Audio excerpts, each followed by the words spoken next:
0 attempts on Joe Biden and Kamala, and there's been 2 already on President Trump. It's a completely different. Just checking that we're unmuted again, and we're good to go.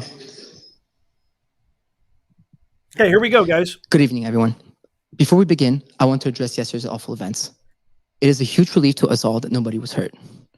And I think that many in the crypto community will agree with me when I say that we're here with you, Mr. President, during these trying times. Your unwavering support for our community has not gone unnoticed, and we're immensely grateful for it. And really, the fact that after all of this, you've chosen to proceed with this interview blows my mind. It speaks volume, Mr. President, and thank you for being here tonight. Well, thank you very much, and I appreciate the remarks. It was quite something, but it worked out well, and Secret Service did an excellent job. And they have the man behind bars, and hopefully he's going to be there for a long time. Dangerous person. Very he's a nutbag. But I appreciate the comments very much. Well, I appreciate you for allowing me to interview you in your wonderful Mar-A-Lago home, which is truly an honor, and I'm very grateful for it. Thank you very much. Thank you. So, Mr. President, I can say that myself, like I was saying, the crypto community and millions of Americans are relieved that you're here with us today after the second attempt on your life at the Trump National Golf Club. It's just horrifying. Can you run us through what happened? So I was playing golf with some of my friends. It was on a Sunday morning, and very peaceful, very beautiful weather. Everything was beautiful. It was a nice place to be. And all of a sudden we heard shots being fired in the air. And I guess probably 4 or 5. And it sounded like bullets, but what do I know about that? But Secret Service knew immediately it was bullets. And they grabbed me, and I think probably the other one, Steve is one of the people, Steve Witkoff, a great friend of mine, a great businessman from mostly New York and Florida, great businessman. And more importantly, just a fantastic person. So we're in the group, and everybody we got into the carts and we moved along pretty good. I was with an agent, and the agent did a fantastic job. There was no question that we were off that course. I would have loved to have sank that last putt, but we decided, let's get out of here. And what the gunfire was actually, interestingly, was a Secret Service agent had seen a barrel of a AK-47, which is a very powerful rifle. And he started shooting at the barrel, started shooting in the bushes. Wow. Could only see the barrel. How good is that, right? But could only see the barrel. Based on that, he started shooting and ran toward the target and was shooting a lot of, those were the shots we heard. The other one never got a shot off. And he ran across the street and grabbed his car, hopped into his truck or car, and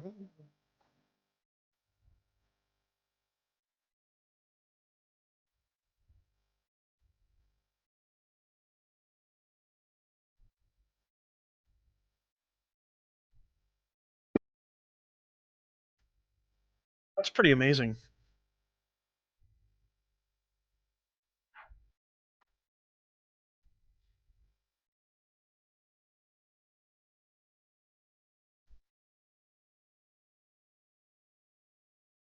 Wow. You wouldn't want to have somebody like that out there. No.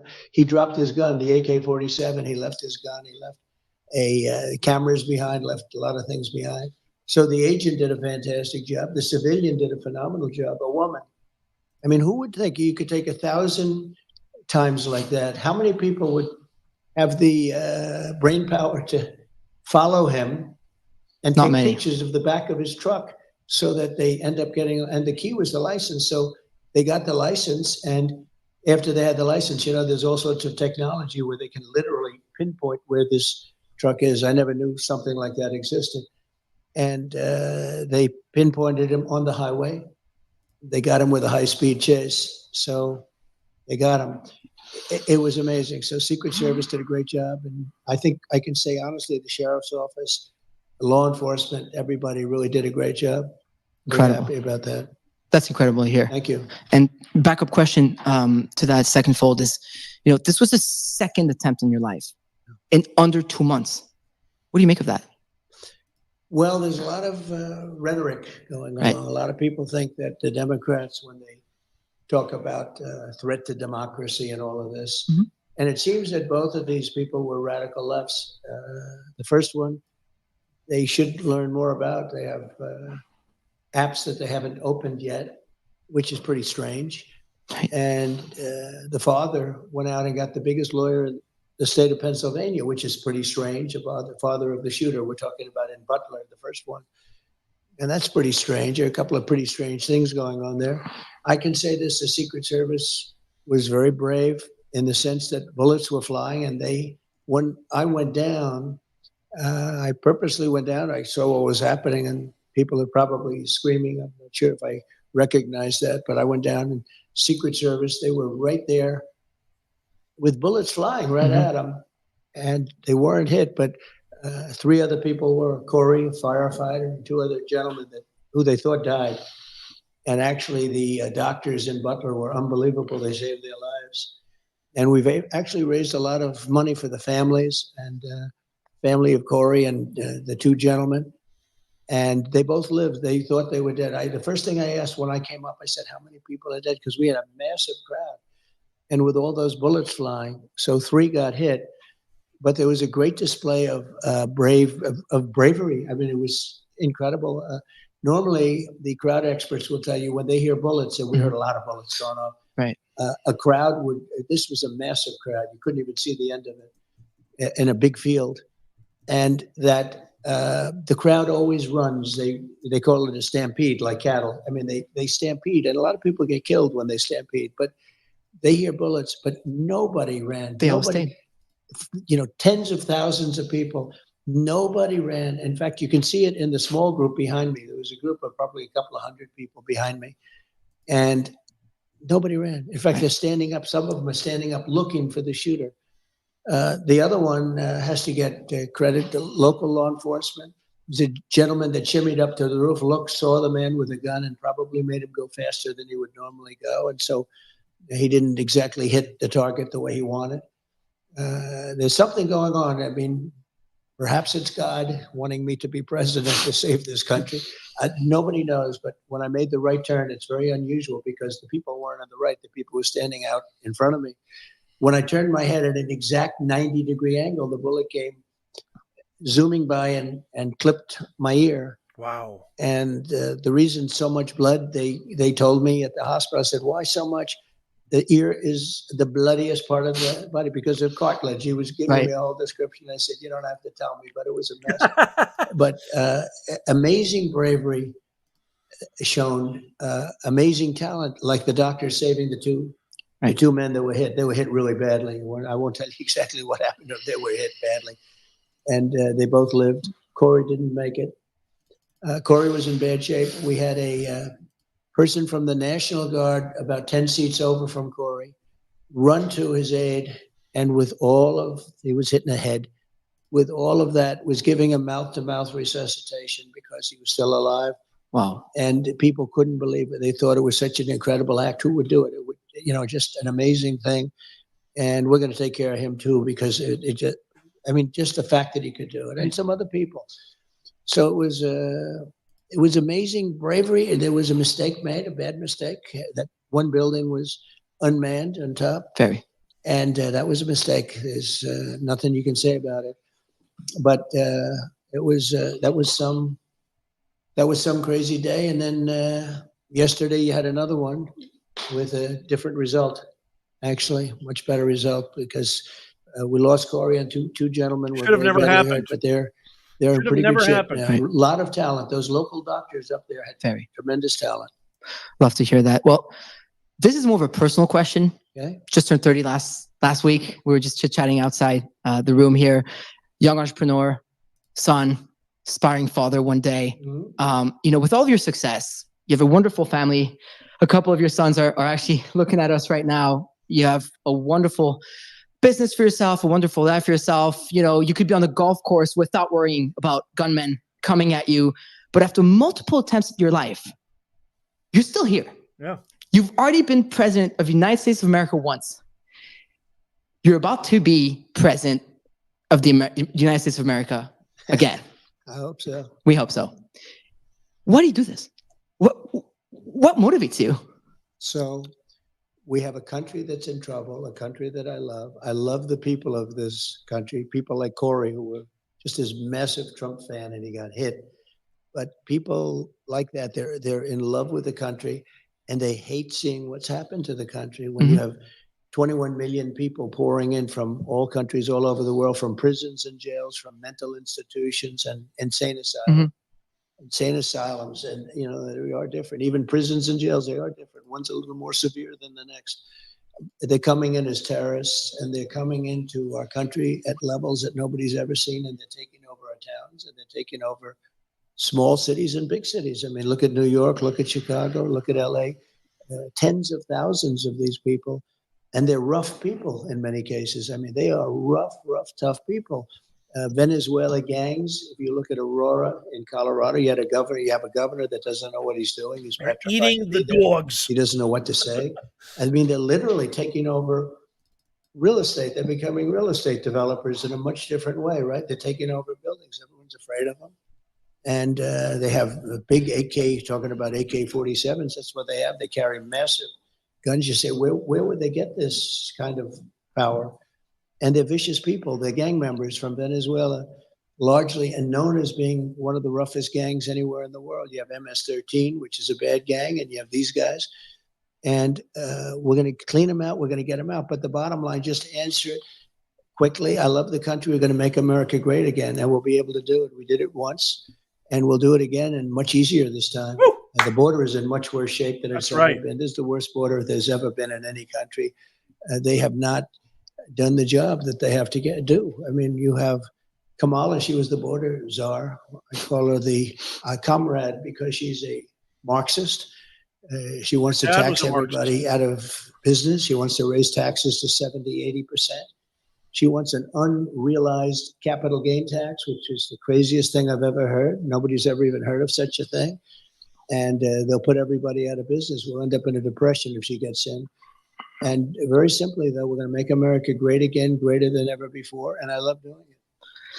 Being from Canada, I can probably relate to what that means. Yeah. We've got some problems. A crypto entrepreneur based in Montreal here. So it's, it's not always the best feeling as someone who's trying to build something out of, nothing here. Speaking of which, I'm wondering now, I know this is quite different, right? But I know many people in crypto feel this way as we're trying to change the financial system. Quite literally, we're trying to change things and make a difference, but it always feels like there's some sort of a force against us. In your case, do you feel similarly that there's a force out there to get you? Well, you have a radical left force, and we have forces, I say that we have a lot of evil in the world. The world is a nasty place. And you can see that with some of the things that have happened. We've been treated, I think, very unfairly, but I've done so well. It's an amazing country in some ways, but we have evil forces. You have the outside forces with the enemies, and you call them Russia, China, various places. I don't know that they're enemies. I think we'll get along great with China. I think we'll get along great with Russia. I want to get Russia to settle up with Ukraine and stop this. Millions of people being killed, far greater than the number you read about. But I want to get that done before I even take office. I want to get that done as president-elect because it has to be solved. Too many people dying. Too many cities are just in rubble right now. You look at the culture is just being destroyed. Mm-hmm. We got to get that done, and I'll get it done. There wouldn't have been an October 7th. There wouldn't have been Russia attacking Ukraine. There wouldn't be inflation. All this inflation, which has hurt people so badly. You wouldn't have had that horrible type of withdrawal. We were getting out of Afghanistan, but with dignity and strength. That was the most embarrassing moment in the history of our country. And frankly, Russia would have never gone into Ukraine if it weren't for that. They looked at that and they said, this country is no longer run by Trump. This country is run by stupid people. And we have a great military. I took out ISIS in 4 weeks. And everyone said it was going to take 4 or 5 years. I took them out in 4. Our military is great, but you have to have the right leadership running it. So the bottom line is that it can be nasty. But it's only going to get worse. If I don't win, it's only going to get worse. It's going to get really bad. We'll end up being Venezuela on steroids. We'll end up in 1929 type depressions. And we have to make sure that this person doesn't get in. This is far worse than Biden. You know, that was if you think of it, that was an overthrow of a president. That was, he won. He had 14 million votes. He had no votes. Crazy Nancy Pelosi walked in, and some of the others, and they say, we want you out. He said, I'm not going to get out. I want to run. I was leading him by a lot after the debate, but still he had the right to run. And they literally, it was a coup in the truest sense. This was the first coup of an American president.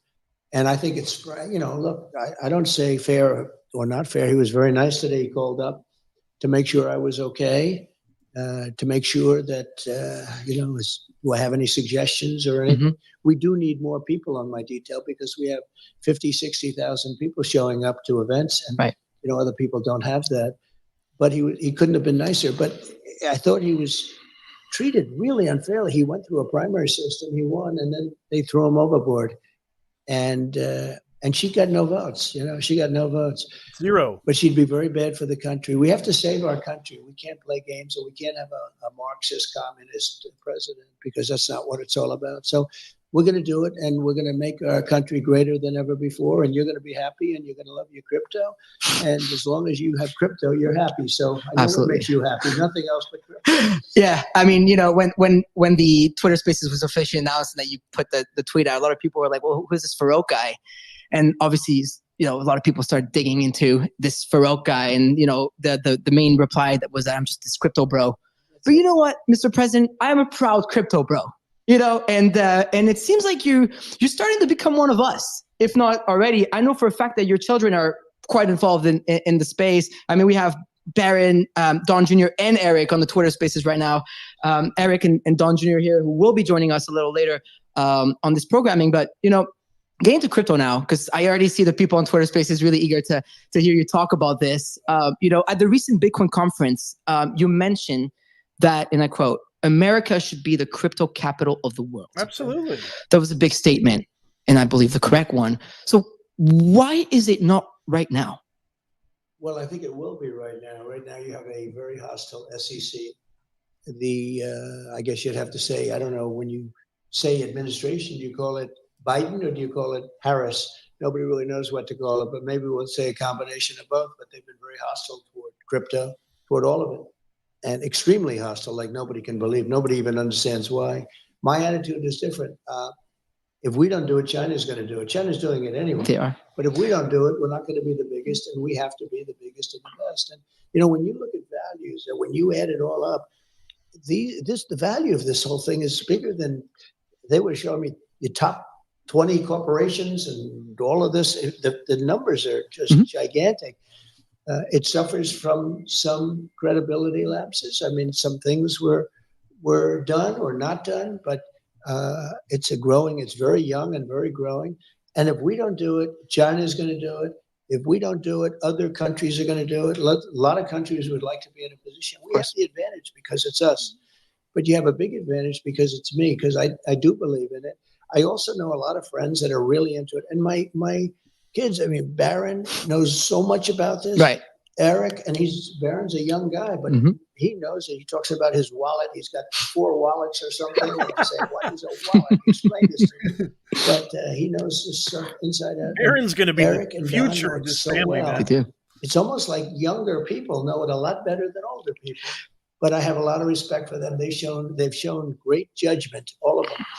And I think you're onto something. You're onto it a lot sooner than most people. You know, it's sort of like it's a fledgling business, and yet it's a massive business, but it has a chance to really be something special. And when I do things, I notice a lot of crypto comes in. People pay with crypto. Oh, yeah. And you didn't see that even a year ago, 2 years ago. So I think it's really, it's big, and yet it's a fledgling compared to what it will be. And I love that you were mentioning your children and how Baron is using his wallet. Similar to me, I'm trying to teach my mother how to use it. I send her 1 ETH every Christmas, 1 ETH every birthday, and same for my little Zoomer brother, who probably isn't Baron's age category. So Has learning about crypto from your children had an impact on you? Well, it makes it easier, and it's sort of like a language. I have a beautiful granddaughter, Ivanka's daughter, and she is Arabella. She speaks perfect Chinese. Wow. And their other two children, two great young boys, they speak perfect Chinese. They learned it when Wow. they were 2 and 3 and 4 from a nanny who was Chinese. That's impressive. And she was from China. And she would teach Arabella. When President Xi was here, President Xi couldn't believe it. She walked up to him and had a perfect conversation. And I said, so how did she do? He said, as good as any 10-year-old girl in Beijing. I remember that statement. I mean, she speaks it perfectly, but she learned it at a very young age. Wow. If you're going to learn, if it's China or Japan or any language, right. It's not that easy to do. No. But as a child, it's almost like a natural. So it's a little bit like that, I think, with crypto. Now, I think crypto is a lot easier, right. if you want to know the truth. But there is a learning curve. And yeah, my kids really understood it, and they understood it pretty much right at the beginning. Yeah, we were chatting with Eric in the back, and I was like, "Whoa, okay, this is really awesome." He knows. Yeah. Oh, we're about to hear all about your son's crypto endeavors and how much they know about it, which is really cool. I just came back from Asia. I was at the Korea Blockchain Week and WebEx in Japan, and over there, and at the moment, everybody's in Singapore tuning live to listen to us live on Spaces for Token 2049. What's impressive in the East is that crypto is not the future; it's the present. Whereas when I come here in Canada and North, it feels like I'm being taken aback. So the question I have for you, following up on what I was asking earlier, is why is it so important for America to lead in cryptocurrency adoption and innovation? Well, it's crypto, it's AI, it's so many other things. AI, speaking of an interesting future, it needs tremendous electricity capability beyond anything I've ever heard. It never made sense to me, but this is what it needs. If you take all of the electricity coming out of the US, in order to be dominant in AI, you need twice that amount, just for this one thing. Who would think that? You need twice the electricity we already have. And you got to get started. I mean, you have to be, if you're the US, you have to get started. Right. You don't want to be left in the dust. And China's already building electric plants, and they want to build them for the AI, and it's very important. But you need tremendous electric, and in this country, because of our strong environmental impact statement problems that we have, China doesn't have those problems. They don't do them. They just build. They said, build over here, build over there. With us, you have to go through years. But I'll make it possible to create tremendous amounts of electricity very rapidly. But people don't know that. People don't know that you need double the electricity of what we already have. So you want to get in, whether it's crypto or AI or other things that are coming along, and it's part of the game. We want to have a great country. We want to stay at the top. We're making things now. We're starting, and it started under my administration, that there was no chance of ever even getting involved in for a long time. Right. And we're leading the pack in so many ways. One of the things I'm very proud of is Space Force. We were getting lapped in space by China and by Russia. And now we are the leader in space. And I have to tell you, Elon is doing a fantastic job. He's my friend. He endorsed me for president, so strongly. It was incredible. But he is doing an amazing job with respect to space. When you look up, I think somebody said he sends 90% of the rockets sent up throughout the world are his. Wow. And you got to hand it to him. He's something. He definitely is. Wish he was here, but at least we're using his. We'll get him. We're definitely using his platform to do so, and I'm sure there's a reason for that. So, to create this future we're talking about, right? Like, there's a lot of American entrepreneurs, founders in crypto that need to sadly leave the country because it feels like at times we're being treated like we're not really welcome to build companies here. The CEO of our company over at Rug Radio was actually how about California? That's where I live. Earlier last year, but we'll get into that later. Do you think it's important for America to have a legal framework for crypto so that businesses can thrive and survive here? I do, and they should have certain safeguards too. Maybe somebody would say that's a bad thing to say, but no, it can't be totally freewheeling. And I spoke to some of the big crypto people. They want safeguards. They want certain safeguards. but it's a very hostile environment right now. From what I understand, the SEC has been extremely hostile and really going after people. And I think, frankly, since they heard I was involved, they've treated people much better. Maybe they view it as votes. Maybe they view it as votes. But people that were under serious investigation for having done nothing wrong are all of a sudden allowed to go free. And I really believe that's because they see, you know, this is a very big market. This is a very powerful market. Very. So I'm glad I helped. If I helped, I don't know, maybe I didn't. But the SEC has been unbelievably hostile. The one thing you know is that if for some reason bad things happen and we don't win the election, those people that were under investigation and that are free as a bird right now, and people that weren't being looked at in the crypto world, they will be living in hell because it'll start the day after the election if they win. And I view it differently. I mean, I just view it that we have to be the top no matter what we do. Right. Chips or anything else, we were really starting to go with the chips. We have to be number one. And I think AI is really important, but I think crypto's one of those things we have to do. Whether we like it or not, we have to do it. It's really, really cool to hear it from you in person. We've only heard it on TV, in newspaper, etc. But it feels good to know that a presidential candidate and someone who's already president of the United States of America feel this way about cryptocurrency. I'm sure myself and a lot of people in the industry are relieved to hear that. And I will see what the results are in November. But on something a little lighter now, I remember the day your NFT collections came out. That was super cool. So I host a morning show called FOMO Hour with my friend OSF and Mando and now Tyler. And so we were live on air when the link dropped. And so it was the very, very first collection. There was a chance to have dinner with you.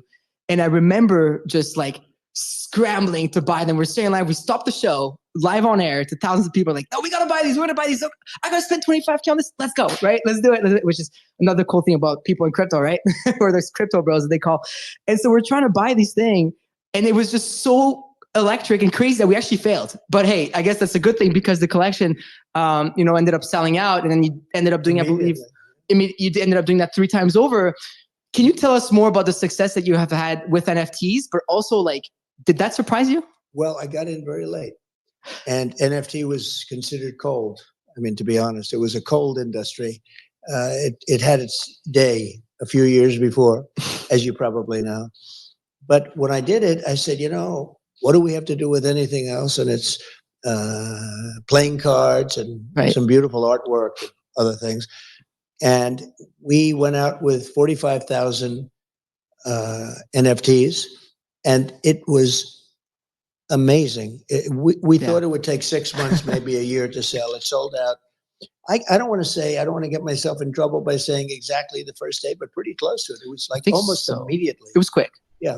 We failed every transaction. Right. Almost immediately. And then we did a second one likewise. And then we did a third one. And then we just did a fourth one. And I asked the people from the first 3, I said, well, do you want to have us do? Because, they have they have very big pride to start off with. But I said, are you going to, if we do a fourth one, does that affect you and the ones you already own? Because some people bought a lot of them. Some people bought one. And they're all very happy, really happy. I said, does it affect you? And everybody, it was like sort of a phone poll, just like, and everybody wanted the fourth one, which surprised me because you would think they wouldn't want the fourth one because maybe it waters down their own pieces that they have. And they did. They wanted it, and they wanted it badly. So we did a fourth and just did it recently. And I think it's just about gone. It's amazing. And one of the things I know, the crypto played a big role because they paid. Yeah. It wasn't like we're not getting checks with dollars. We're getting crypto. It's instant. Instantly. Yeah. It's been, and that taught me a little bit about what you love. It taught me something that was incredible. We did the NFTs. It was so cool. People said, don't do it. You're not going to. I'm sure. And we did it and it sold. Literally, we had anywhere from 6 months to a year. And I think we did it in a day or something. So it was that. Right? It was quick. Yeah. It was quick. And you know what? It was fun. That's fun. What it was. It is fun. It was a lot of fun. So I'm aware that you probably have a million things to get to. So I kind of want to finish off with a couple more questions for you, Mr. President. So first and foremost, were the NFTs a big part of the story, of your story, of how you came to see the value in digital assets? A little bit, because so many people paid Right. this way. If they didn't, if they would have been paying in dollars, I would have said, that's standard. I would have assumed. And I was blown away. I wasn't overly interested in it, to be honest, but I did ask, like, what percentage was taken between Bitcoin and all of the other things, but through crypto, and it was a massive majority, and I was a little surprised by that. And that was a while ago now, and it opened my eyes. But I think my children opened my eyes more than anything else. Wow. And plus, I have a friend on my right who's a very smart guy, and he's not quite as young as his fantastic son, who we're dealing with, Alex, and all of them. But he knows a lot about this stuff for a man of his age. He's still pretty young, but for a man of his age, Steve Witkoff knows a lot about this. He definitely does. And he's sitting on your right. We're about to get to Steve Witkoff. And for everybody in the audience right now, if you're listening to us live, hang tight. I have one more question for Mr. President, and then we're going to be joined by Don Jr., Eric Trump, and the World Liberty Financial teams, and Corey and everybody, the advisors around it. So we have quite the programming for you. But Mr. President, one last question that you may or may not have answered with your last answer here is, so if there was one thing that got you to see crypto differently, what was it? If it was what? One thing that got you to see crypto differently. What was it? Well, maybe the NFTs. You sort of brought that up, because I was surprised again at the percentage of them that were sold through that form. You could do a new form of currency. You could call it anything you want, but that was. I think it was also the level of enthusiasm that my young sons have for this. Pretty young guys. I mean, one's extremely young and two are pretty young, right? But the level of enthusiasm they have for crypto.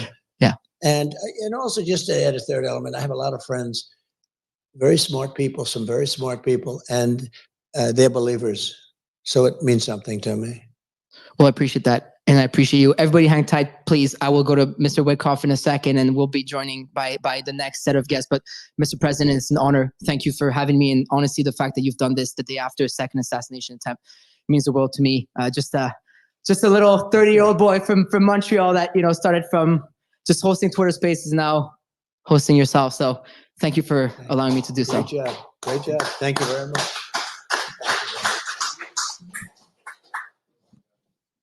So Don Jr. is going to talk, and so is Everybody Eric. hang tight. We'll be right back. Eric Trump is going to talk. Don Jr. is going to talk. I mean, the guy has his second assassination attempt. It's the same. I mean, this guy is like, he is just the ultimate badass. Like, he is the ultimate badass.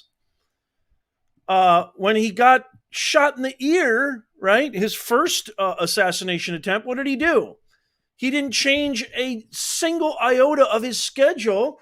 He went to the RNC, which was only like, a week or so after that, or maybe not even less than that. When was the RNC? This guy is the ultimate badass. He is the American badass. I don't know how anybody in their right mind, if you love our country and you're not completely brainwashed by MSNBC, which it is their fault that all these lunatics come out of the wood. I did an entire video on this. I put my heart and soul into it. If you haven't seen it, as a matter of fact, you know what? I'm going to put the link right now. If you haven't seen it, I go through in depth why every time you ask a liberal, why are you voting for Kamala? 9 out of 10 times they say because she's not Donald Trump. They'll give you all the other time they just say is, well, she's a woman. Well, she's black. It'd be nice to have a woman president, even though she's not qualified at all. Well, she's, I don't know. It's just her time, maybe. They just believe all this garbage. So our latest video where I talk about this in great depth and great detail, it's a root cause analysis. I just put it in the comments. You got to go check that out. It is It is a 20-minute video of real in-depth coverage and footage as to why these lunatics. And we are back over here. That was quite a good interview with President Trump, wasn't it, everyone? Yeah. There you go. Rick got this room packed with people. Everybody's still here. Hang tight. Don't leave. Keep sharing. I want to see those retweets because the State of the Crypto address at Mar-A-Lago is still on over here. I have Steve Witkoff on my right, who has to run, to Fox, right? Fox. Is that where you're headed next, Hannity? All right. I got the opener for Hannity. That's pretty cool. That's not bad, right? That's like opening for like Led Zeppelin or something. I don't know. So Steve, I'm just gonna go chat with you real quick, and then we'll get to our other guests. First and foremost, you were with President Trump yesterday on the golf course. Yeah. As he was trying to sink that last putt, as President Trump was saying. But how do you feel? I feel blessed that I was out there because I got to see what he has to live his daily life like. Isn't that crazy? 2 assassination attempts in the last 2 That's months. insane. I mean, it's He's been insane. conspired against. He's been vilified. He ought to be commended for his 4 years of public service as a president. And I was glad I could be out there and see what it was about for him. He was as courageous a man he is as courageous a man as I've ever seen. He cared about his friends first. He asked about his friends first. And it was inspiring to watch him. Unreal. Yeah, thank you for and the Secret Service. I would echo what he said. Right, they were incredible. They put their lives on the line for him. Wow, it's incredible that he's just back up today and just. It's who he is. He's resilient. He's stoic. Yeah, and very. Who wouldn't want those qualities in a leader? Yeah, he is a natural born leader. So to go back now to what we're here to talk about, and we're going to get into the weeds of it a little more. So how did this collaboration happen? I know it's an incredible story. Could you walk me through it? My son introduced me to two partners, Chase Hero and Zach Folkman, who are exceptionally bright people. They look a little different than us because they dress a little different than us because that's the crypto A few more world. tattoos.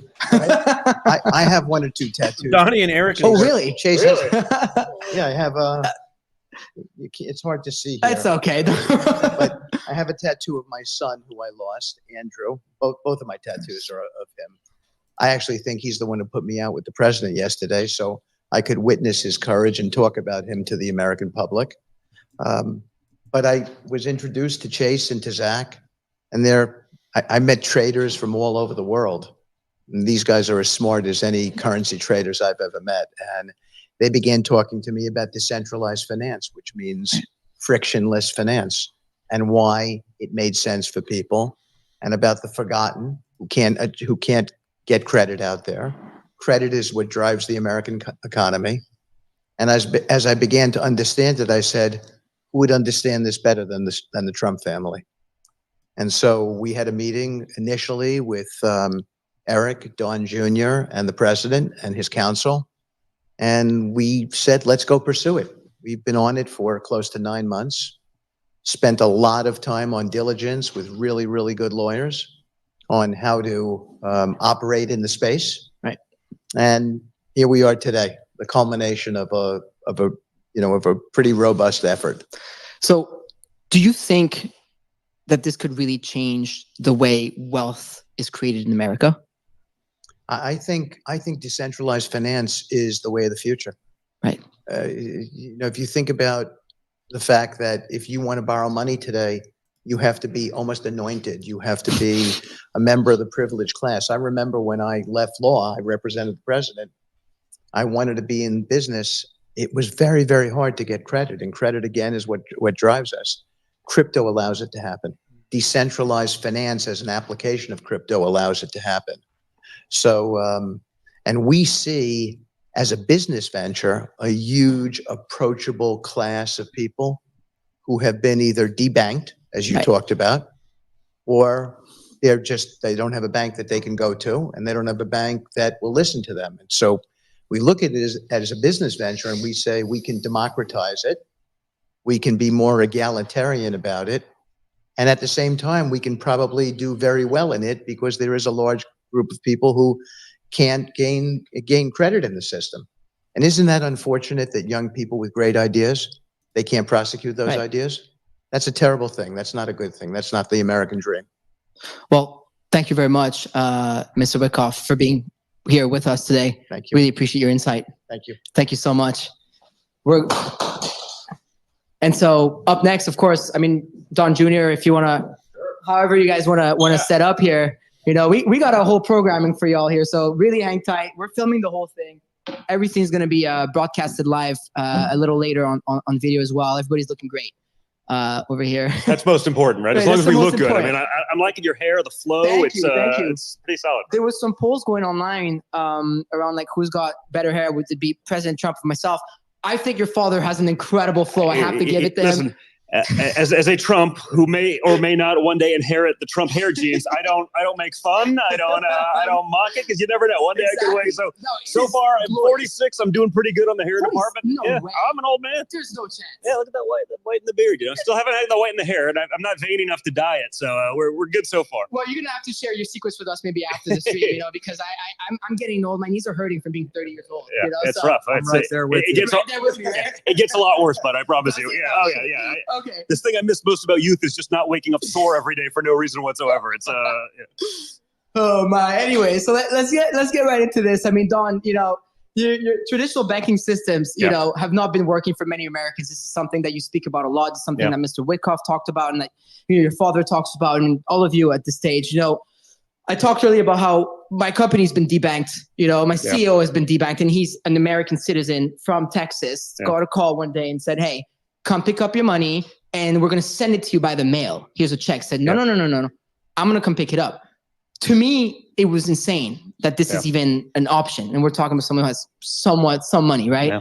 Yeah. And so I know your family is very familiar with being debanked. So how does DeFi fix these problems? Well, listen, I mean, I think, you know, I was probably a late adapter into some of, you know, these technologies in the sense that, you know, I was a traditional real estate guy. We were bricks and mortar. And, you know, there was a time period where, you know, the Trumps, we could have picked up the phone and called any CEO of any bank and gotten a loan from anyone in the world on any project and, you know, low LTVs and everything like that. Then we got into the political arena and like that, it was turned off. I mean, it wasn't that we didn't have incredible balance sheets. It wasn't that we didn't have, you know, the reserves. I mean, you know, I've had it for some of my personal businesses. Same story as your partner. I mean, you know, I had an operating business with a partner, and he calls me one morning. It happened to be the day of like CPAC, you know, 2 years ago. And he calls me, he's like, our operating account has no money in it. I think we got hacked. I go, what do you mean we got hacked? It's like, it was PNC Bank. I mean, this is a major bank, and whatever it is, this is a legit business with, you know, small business. It was a little media company just to sort of aggregate news that was not being shown to people otherwise. And he calls bank like, listen, I think we got hacked. Oh, no, you weren't hacked. We just don't want to do business with you. They broke up with us by mail. They didn't even call us. Like, we didn't even get the call. They just like, oh yeah, there's a cashier's check. You'll have it in the mail in a couple of days. But we got an operating business. We got payroll. We got what are you talking about? So, you know, we went from being able to pick up the phone to anyone to having the same thing happen. We've had family members that have had, you know, 7-figure accounts with specific banks. Be like, well, I just want to use some of that money to get a home loan for this. Will you write the rest of the loan? No, that's too risky for us. It's like, we have more money in the account than the value of the home. What are you talking about? It's too risky. But, obviously, you know, so, you know, it's interesting because we went from being sort of, you know, people that would have been, you know, the elite in that world to just being like totally canceled. And it changed our perspective so much. I think we understand what so many Americans are going through. And when you really look at America and our foundation, the way our founding fathers set everything up, you know, I think DeFi would be what they would envision, not, you know, a broken, bureaucratized system where, you know, a bunch of middlemen are getting pieces and VIGs for doing nothing, for pushing paper, which creates not just sort of a lot of waste and inefficiency, but, you know, really has become a politicized process. And we see that. And again, that only goes one way. You know, you can say that I'm, you know, this incredible radical, but, you know, I get called that all the time. I mean, I don't know. I went to the Wharton School of Finance. I have a pretty good finance background. We built and changed the skyline of New York as a family and some cities in the world. I think first time I got invited back to speak at Wharton I was like 28 years old. I didn't know anything probably by then. I still didn't know anything. I'll say that for the record, but like, I think we've learned a lot since then. And now, that same access isn't available to us. So for me, and so much of what we've done, and really so much of what's been, a part of our political journey is that, creating actual fairness in these systems that have been, truly bastardized and politicized. I mean, we witnessed it firsthand because it's like you had whatever you wanted, and that was just ripped away from us in an instant. And we're a family that we're blessed to have the means to be able to do a lot of things. We're blessed to be able to have, for someone who doesn't have that power or the soapbox or the balance sheet, what do they do? How do they finance it? And so it's a real problem that needed to be addressed. And honestly, I think this is the way. This is the way of the future. This is the way to eliminate that efficiency. A lot of it being peer-to-peer and not going through the usual bureaucratized system. So I think everything that's been talked about right now is so important. But like for me, this is about like how we save so much of what I believe our founding fathers really intended for our country. So I was going to ask you something that you answered. I was going to ask you, has banking become political in the USA? Clearly, it seems that you seem to think it did. Like not seems. It is. It is. It has become politicized. You can look at that, whether it's, spreads, whether it's rates, who can get what. That's been going on for a long time. And, it's sad and it's disgusting.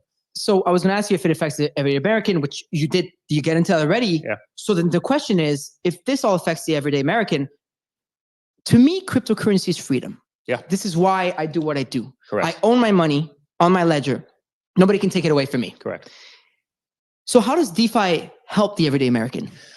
Well, listen, I think it takes, that political, component out of it. I mean, and you see that, right? I mean, if you look at, the leading edge of Silicon Valley and the people doing these things, these are longtime Democrat donors that have come.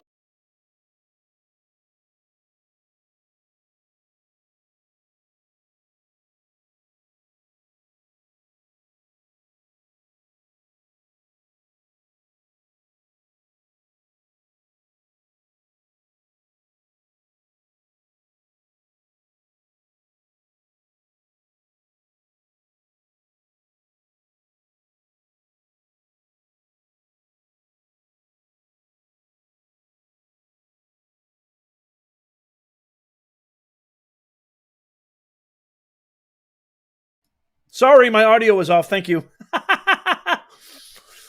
I'm stopping the actual space because I don't. It's just kind of devolving into a crypto conversation, which is cool, but that's not what this channel's about. But if you're just joining us, I mean, I'm so impressed, just so profoundly impressed with Trump. The guy almost, literally, he's had 2 assassination attempts on his life in less than 2 months, or just there about 2 months. And he doesn't cancel his, RNC speech, doesn't postpone anything, goes live on Twitter Spaces and talks about it the day after. Literally talks about it the day after. I'm just so thoroughly impressed with this guy. And I'm really impressed with Robert, I think it was Witkoff, who was saying this guy's a stoic. I was so impressed. He's the kind of leader this country needs. He doesn't let anything get to him. He's got this bulletproof mentality. He is Mamba mentality, strong, resilient. The things that he was saying about him, he was like just watching him on the golf course, talking to him, seeing how he reacts to crisis. The guy gets shot in the ear, and we don't even know how many. He doesn't even has no clue if there's a shooter behind him, in front of him, to the left of him, and he sticks his fist out. Instead of running away like a coward, which I would have, I'll be honest, I would have been like, get me the hell out of here. I don't want to, I would have reacted like I would have run for the hills. This guy sticks his fist out and yells, fight, fight, fight, fight. I am just so thoroughly impressed. I'm just blown away. If you're interested in checking out that space, by the way, I have retweeted it. Okay, on my actual, I have actually retweeted it on my X. So if you haven't followed me on X, make sure you do that if you haven't. And so if you want to go check that out, you can go. If you want to listen to the rest, it sounds like they're going to be really talking a lot about finance and crypto, which is fine. I don't have anything wrong with that, but it's just not my cup of tea. It's not really our channel cup of tea. But I just thought it was so amazing when he talked about, and you know what? What's really interesting about Trump is he gives praise to the Secret Service. Even though that whistleblower bombshell report just came out today, which I went live earlier and talked about that, he gave praise to the hardworking service members, which I think is just so fantastic, and I think it's just so amazing. And so I just want to say thank you so much, you guys, for watching. And if you're wondering, Nez, what are you talking about? I literally talked about this earlier today. I'm going to share it right now in the comments. This is the whistleblower, report that Senator Josh Hawley just released today, and it is astounding. We covered it from every single page to page. I just put it in the comments. Senator Hawley just released that. But I just think it's so super cool. I think it's so super cool that we have a leader who cares enough about the people. He put out a statement very, very fast after the assassination attempt saying, hey, guys, I know rumors spread like crazy. I just want to let you know. We went live and talked about it. Everybody do and engage. Please pray for President Trump. Please pray for President Trump. God, please protect this man. He is the only hope for our country. He is the only hope for the fight against woke ideologies that are absolutely a complete rebuke to our Constitution, our constitutional liberties, and the values and principles engendered in the fabric of our country. And so I pray in the Lord's name, I pray, amen. Please take care of Donald Trump. We must pray for Donald Trump. He is our country's only hope as of right now. As of right now, there is nobody who could come close to bringing our country back to a meritocracy, to restoring our civil liberties, protecting our neighborhoods, making our dollar, our hard-earned tax dollar, go to the right resources, fund the right things, which is America first, control our border, refund the police. This is our only hope. Amen, amen, amen. I love you guys more than anything. Thank you so much for watching. Make sure you sign up for our free newsletter. If you haven't already, make sure you tap that thumbs up, because it's not for me. It's not for vanity. It helps us get our video out to more people. As always, may God bless you, your families. May God bless Donald Trump, our president. And God bless America. I'll see you guys